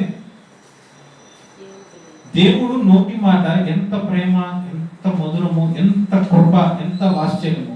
మరి మీ యొక్క నోటి మాటతో శపించడం, దూషించడం, అల్లరితో కూడిన మాటలు మాట్లాడటం, కానీ మాటలు మాట్లాడుతున్నట్లయితే మీలో పరిశుద్ధాత్మ దేవుడు ఉన్నట్లయినా? పరిశుద్ధాత్మ కలిగి ఉన్న నువ్వు అలా మాట్లాడుతుంటే నీ తండ్రి అయిన దేవుడి గురించి అన్యులే సాక్ష్యం ఇవ్వాలి. బాధ్యత తీసుకున్నారు, సంఘాలు నడిపిస్తున్నారు, ఇంత వాక్యాలు చెప్తారు, ఇన్ని గంటలు ప్రార్థన చేస్తారు, స్టిల్ వాక్యానికి వ్యతిరేకంగా మాట్లాడుతున్నారు. అప్పుడు నీలో నివసించుతున్న పరిశుద్ధాత్మ దేవుడి గురించి అన్యుడు ఏమని సాక్ష్యం ఇవ్వాలి? దావీదు గారు చేసిన పాపం వలన ఆయనైతే శిక్షించబడిన తర్వాత క్షమించబడ్డారు. ఓకే, ఒప్పుకున్నాడు, దేవుడు క్షమించాడు, శిక్షించాడు. ఇదంతా మీకు వాక్యం తెలుసు. కానీ ఈ హేతువు చేత అన్యజనులు నా నామమును దూషించుచున్నారే అని వాక్యం చెప్పుచున్నారు. మరి మనము మన క్రియల వలనే అన్యులు దేవుణ్ణి తప్పు చేసి వస్తున్నారు. కలిగి ఉన్నారుగా మరి యేసుక్రీస్తు ప్రభువును. నువ్వు ప్రార్థన చేసుకుంటున్నావుగా, నువ్వు ఎలా ప్రవర్తిస్తున్నావు అంటే దేవుడు ఏం చేస్తున్నట్టు? మన యొక్క క్రియలు పరిశుద్ధాత్మ దేవుడికి వ్యతిరేకంగా ఉన్నట్లయితే దేవుడును అన్యుల ఎదుట దూషింపజేయటానికి ఛాన్స్ ఇస్తున్నాడు. ఇలా ఉండొచ్చా మీరు? ఉన్నారో లేదు? దేవుడిని ఇప్పుడు అడిగారా? నెక్స్ట్ ఇప్పుడు ఆత్మఫలము ఇంకోటి మత్తయి సువార్త 5:44.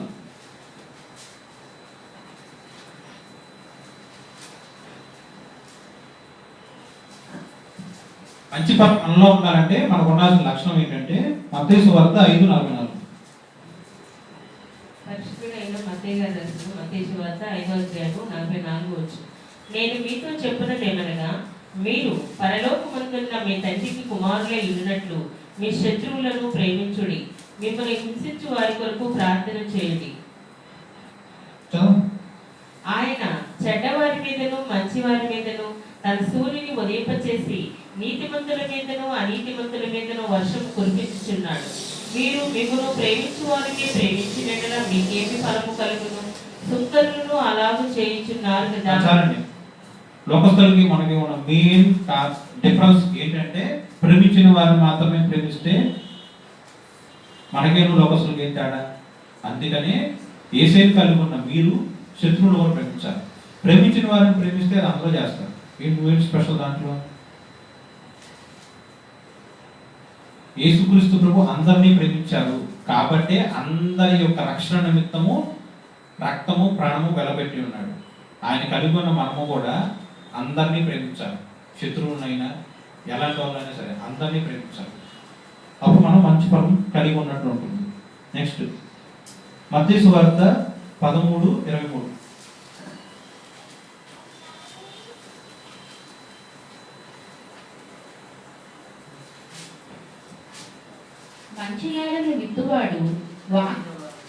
మంచి నేలను విత్తబడిన వాడు వాక్యము విని గ్రహించువాడు.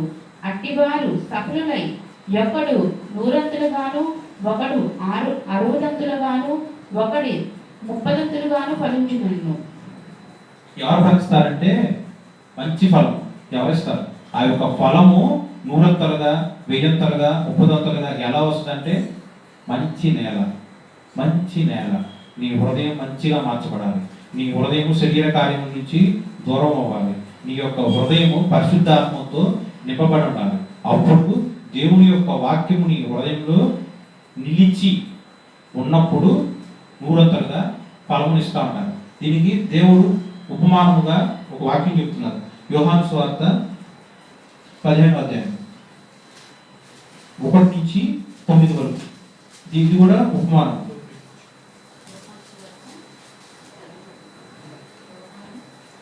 పరిశుద్ధుడైన యోహాను గారు రాసిన యోహాను సువార్త 15:1. నేను నిజమైన ద్రాక్షావళిని, నా తండ్రి వ్యవసాయకుడు. నాలో ఫలింపని ప్రతి తీగను ఆయన తీసి పారవేయును.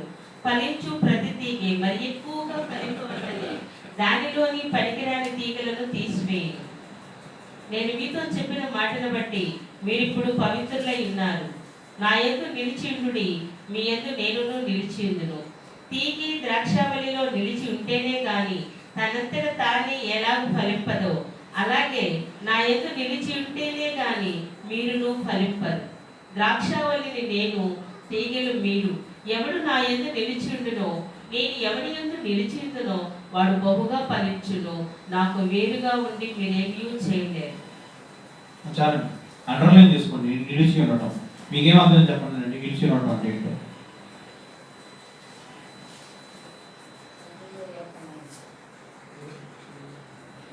కొన్ని చూడండి ఒకసారి. ఇది పెన్ కదా, ఇది ఒక చెట్టు అనుకున్నాం. ఇప్పుడు మనం అందరం చెట్టు గురించి మనం మాట్లాడుకునేది వృక్షం. ఇలా పెట్టాను భూమి మీద, పడిపోయింది కదా. అదే ఎలా ఉంటే నిలబడినట్టు. ఓకే, మరి మీరు ఎలా నిలబడాలి? దేవుడు ఎలా ఆలోచించిన ఈ వాక్యం ప్రకారం మీకేం అర్థమైంది? నిలిచి ఉండటం అంటే నిలిచి ఉండటం. నిలిచి ఉండటం అంటే శ్రమ వచ్చింది, నిలిచి ఉండటం, పడిపోవడం.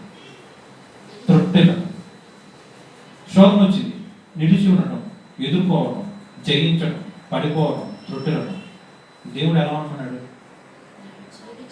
కన్నీరు వచ్చింది, నిలిచి ఉండాలా లేదా?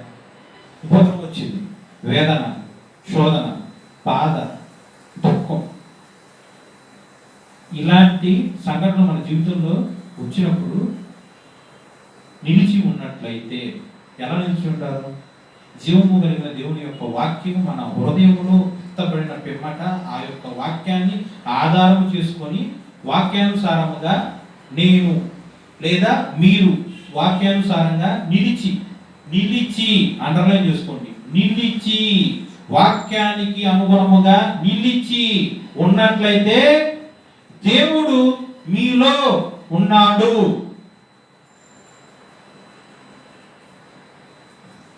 ఎవడు నా యందు నిలిచి ఉన్ననో, నేను ఎవరి యందు నిలిచి ఉన్ననో వాడు బహుగా ఫలించును.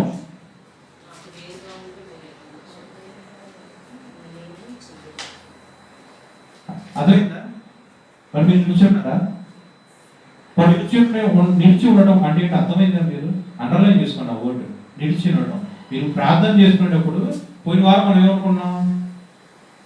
మన యొక్క క్రియలు చొప్పున కాదు కానీ దేవుని యొక్క కనికరం చొప్పున మాత్రమే జ్ఞాపకం చేసుకో. దేవుని యొక్క కనికరం కోసము అడుక్కోండి, దేవుని యొక్క కనికరము మీ మీద ఉండాలి అని దేవునికి ప్రార్థన చేయండి అని పోయిన వారం చెప్పుకున్నాం. ఈ వారం ఎలా ప్రార్థన చేయాలంటే ఇంకో పాయింట్, దేవుని యొక్క వాక్యమునకు నేను నిలిచి ఉండాలి. ఎలా నిలిచి ఉండటానికి? పరిశుద్ధాత్మ యొక్క సహాయంతో నన్ను నడిపించు అని మీ యొక్క ప్రార్థనలో దేవుడిని అడగండి. నిలిచి ఉండటం చాలా ఇంపార్టెంట్. ఒక చిన్న పదమే కానీ దాంట్లో అర్థం ఎంతో ఉంటుంది. సముద్రంలో ఓడ ఉంటుంది, ఓడ సముద్రం మీద నిలిచి ఉంటే ఎలా ఉంటుంది? ఓడ పడిపోతే ఎలా ఉంటుంది? ఓడలో ఉన్న ప్రయాణికుల పరిస్థితి ఏంటి? గొప్ప మహావృక్షం భూమి మీద నిలబడి ఉంది, నిలిచి ఉంది. దానికి కాలానికి టైం ప్రకారము, కాలం యొక్క ప్రకారము మంచి శ్రేష్టమైన ఫలాలు వస్తున్నాయి. భూమి మీద నుంచి ఆ వృక్షం పడిపోయింది. ఎంతో పెద్ద చెట్టు, గొప్ప చెట్టు, ఎన్నో సంవత్సరాల నుంచి ఉంది, పడిపోయింది. అప్పుడు దానికి విలువ ఉందా? శ్రేష్టమైన పండ్లు వచ్చినాయి, పడిపోయిన ఆ చెట్టుకు విలువ ఉందా? ఆ యొక్క మహావృక్షానికి విలువ ఉందా? మనం నిల్చున్నాలో పడిపోవాలా?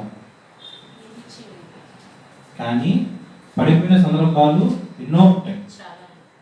ప్రతి ఒక్క సందర్భంలో పడిపోయిన తర్వాత నా వల్ల అవ్వట్లేదు, నీ సహాయం నేను అర్థిస్తున్నాను అని చెయ్యి చాపి మొరపెట్టి దేవుడు తట్టు తిరిగి చూసినట్లయితే దేవుడు నీ చేయి పట్టుకొని లేపుతాడు. నెక్స్ట్ టైం అదే పరీక్ష దేవుడు నీకు ఇస్తాడు. ఆ పరీక్షలో నిలబడతావు, పాస్ అవుతావు. దేవుని యొక్క జీవగంధములో ఆ యొక్క ఆత్మ ఫలము ఒక్కొక్కటి పొందుకుంటూ ఉంటాం. ఎందుకు ఫెయిల్ అయ్యామంటే దేవుడికి వేరుగా ఉంటే పడిపోతాం అని కూడా వాక్యంలో ఉంది. నాకు వేరుగా ఉండి నేనేమీ చేయలేరు. నేను చేయగలను, నేను చదువుకోగలను, ఈ ఉద్యోగం నాకు వస్తుంది, నా కుటుంబాన్ని నేను కట్టుకోగలను, నా భర్తను నేను మార్చుకోగలను, నా భార్య నేను మార్చుకోగలను, మాట వెనక తిరుగుతున్న నా పిల్లలని క్రమశిక్షణలో నేను పట్టగలను, నా యొక్క అప్పుల బాధ నుంచి నన్ను నేను చూసుకోగలను, నేను జయించగలను. ఇలా నేను అనుకుంటున్నప్పుడు నీలో దేవుడు ఎక్కడి నుంచి ఉన్నాడు? దేవుడు ఎక్కడున్నాడు నీలో? దేవుడు నువ్వు ఎప్పుడు ఛాన్స్ ఇచ్చావు? నీ యొక్క పూర్ణమైన హృదయంలో నేను మొత్తం నింపుకుని ఉన్నావు, నీ ఎందుకు అతిశయం కలిగి ఉన్నావు. మరి దేవుడి యొక్క పరిశుద్ధాత్మ శక్తి నీలో ఎప్పుడు జరుగుతుంది? నీ ద్వారా ఎప్పుడు దేవుడు చేస్తాడు? దేవుడికి వేరుగా నువ్వేం చేయలేవు. ఎప్పుడైతే వాక్యం నీ యొక్క హృదయంలో వ్యక్తపడుతుందో మనిషి కుమారుడు ద్వారా జీవము కలిగిన దేవుని యొక్క మాటని హృదయంలో నిలిచి, మళ్ళీ చెప్తున్నా, అండర్లైన్ చేసుకోండి, నిలిచి ఉన్నట్లయితే నిశ్చయముగా 100 అంతలుగాను 1000 అంతలుగాను ఫలిస్తారు. ఈ వాక్యంలో మనం ఒక ఆవిడ అడిగింది, వ్యవసాయం అంటే ఎవరండి? ఈ వాక్యంలో ఉంది చూడండి. నేను నిజమైన ద్రాక్షావళిని, నా తండ్రి వ్యవసాయకుడు. 3 నెలల నుంచి చెప్పుకున్న స్టోరీ ఏంటి? వ్యవసాయం గురించి, దేవుడి గురించి, వ్యవసాయం గురించి. అర్థమవుతుందా? సరే, ఇంకో క్వశ్చన్ చూడండి. ఇది ఆత్మఫలం. ఈ ఆత్మఫలంలో 9 క్వాలిటీస్ ఉన్నాయి. 9లో ఏదండి బెస్ట్? ఎలా చెప్తున్నారు ప్రేమ బెస్ట్ అని?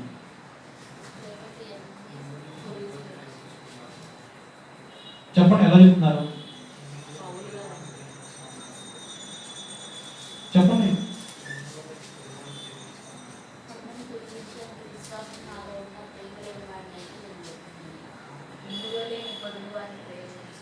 ఏమా? దీనివల్ల నీ ప్రతివారం ప్రేమించుడి. ఓకే, వాక్యం కరెక్ట్. నేను అనేది 9లో ఇది ఎందుకు బెస్ట్ అంటున్నాను. ఇది ఎందుకు బెస్ట్ అని మీరు ఎందుకు చెప్తున్నారు? మిగతా ఇవి పనికిరావా ఏంటి? అన్ని కలిగి ఉన్న ప్రేమ లేకపోతే వ్యర్థం. Okay okay good. దీనికి దేవుడు చాలా తేటతెల్లగా వాక్యం కూడా ఇచ్చారు. కొలసీలు రాసిన పత్రిక 3వ అధ్యాయము 12, 13, 14. అపోస్తలుడైన పౌలు కొలసీలకు రాసిన పత్రిక 3వ అధ్యాయము 12, 13, 14. కాగా దేవుని చేత ఏర్పరిచిన వారు పరిశుద్ధులను ప్రియులైన వారికి తగినట్లు మీరు జాలి కలిగి మనస్సును, దయాళత్వమును, వినయమును, సాత్వికమును, దీర్ఘశాంతమును ధరించుకొనుడి. ఎవడైనను తనకు హాని చేసినని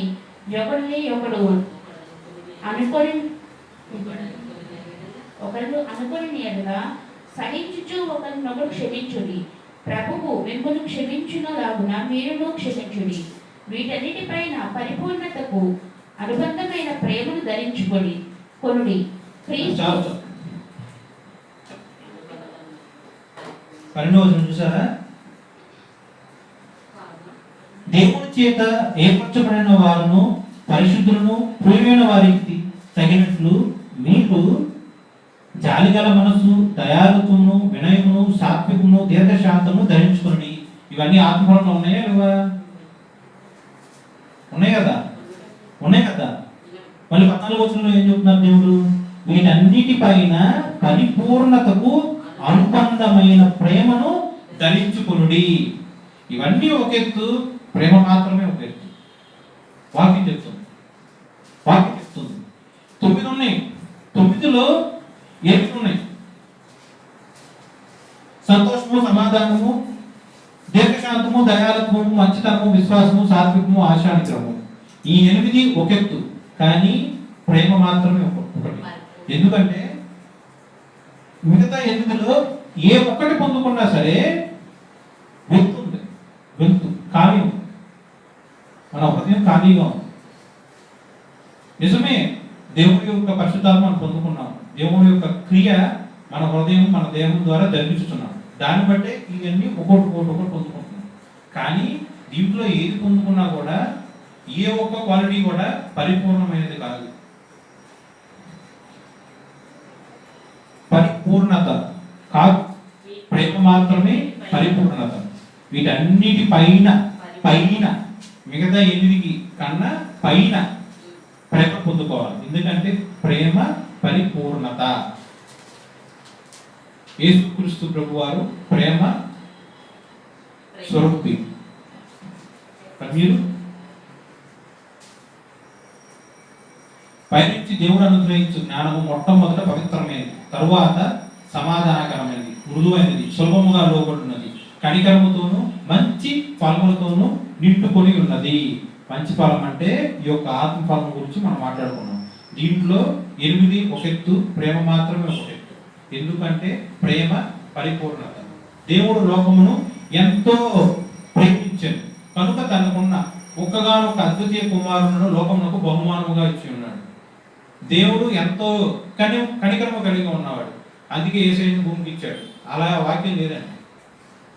ప్రేమ దేవుడు మనల్ని ప్రేమించాడు కాబట్టి శిలువ యాగమయ్యాడు. ప్రేమ. మరి ఆ ప్రేమ మీరు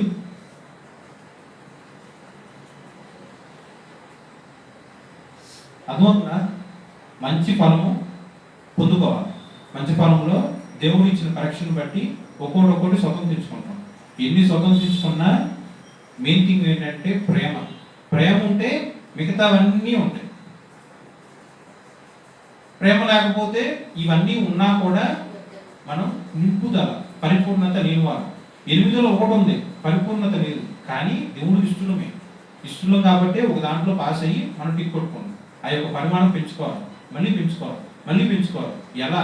పావు లీటర్ దగ్గర నుంచి 1 లీటర్ లాగా, అంటే పావు శాతం మన హృదయంలో పావు వంతు దగ్గర నుంచి పరిపూర్ణముగా పరిశుద్ధాత్మ పూర్ణమై మనం మార్చబడాలి. ఇది దేవుడి యొక్క శక్తి ద్వారా మాత్రమే సాధ్యమవుతుంది.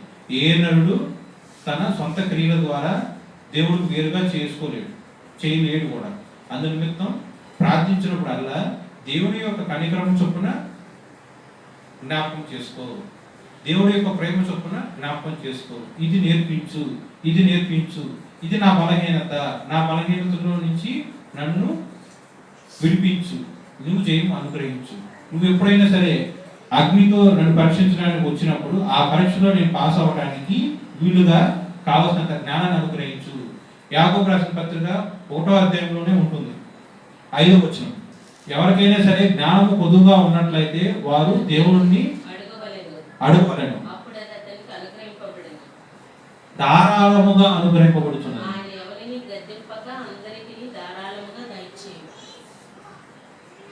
దేవుని గద్దిస్తాడా? ప్రార్థిస్తే దేవుడు అని చెప్తాడా? నాకు జ్ఞానం లేదు, నాకు అసలు లేదు, నా బతకటం కూడా చేత అవ్వదని చెప్పి దేవుని సన్నిధిలో ఎన్నిసార్లు ప్రార్థన చేశాను. జ్ఞానం నిమిత్తం ప్రార్థన చేసుకోవాలి. అలా ప్రార్థన చేసుకుంటున్నప్పుడు దేవుడు అనుగ్రహించు జ్ఞానమైన పవిత్రత, సమాధానము ఇవన్నీ దేవుడు అనుగ్రహిస్తారు. మంచి ఫలము. ఓకే, ప్రార్థించుట నేర్చుకోవాలి. ఓకే, ఈరోజు దేవుడు చెప్పిన వాక్యం మంచి ఫలం, దాంట్లో ప్రేమ ద బెస్ట్. ఈ యొక్క కాలం మీకు అందరికీ అర్థమైందని అనుకుంటున్నాను. ఇది కూడా బాగా అడగండి దేవుణ్ణి. పుస్తకం మీ చేతిలో ఉంది, దేవుని యొక్క గ్రంథం. దేవుని యొక్క గ్రంథం మీ చేతిలో ఉంది. ఇప్పుడు వాళ్ళు చూస్తున్నారు, చదువుతున్నారు, అంతా బాగుంది.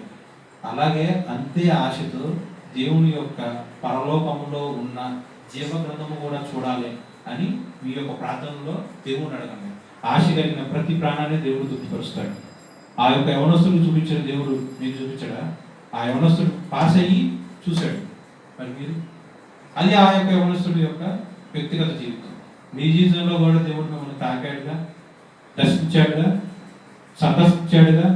ప్రతి రాత్రి దేవుడు నిన్ను దర్శిస్తూ అర్ధరాత్రి, మధ్యరాత్రి, వేకువజామున పరిశుద్ధాత్మ యొక్క ప్రేరేపణతో మిమ్మల్ని నిద్ర నింపి ప్రార్థన చేయించుకోమని హృదయం నందు వాక్యము ద్వారా ఘోషిస్తున్నాడుగా. వినుబుద్ధి కలిగి ఉన్నారా?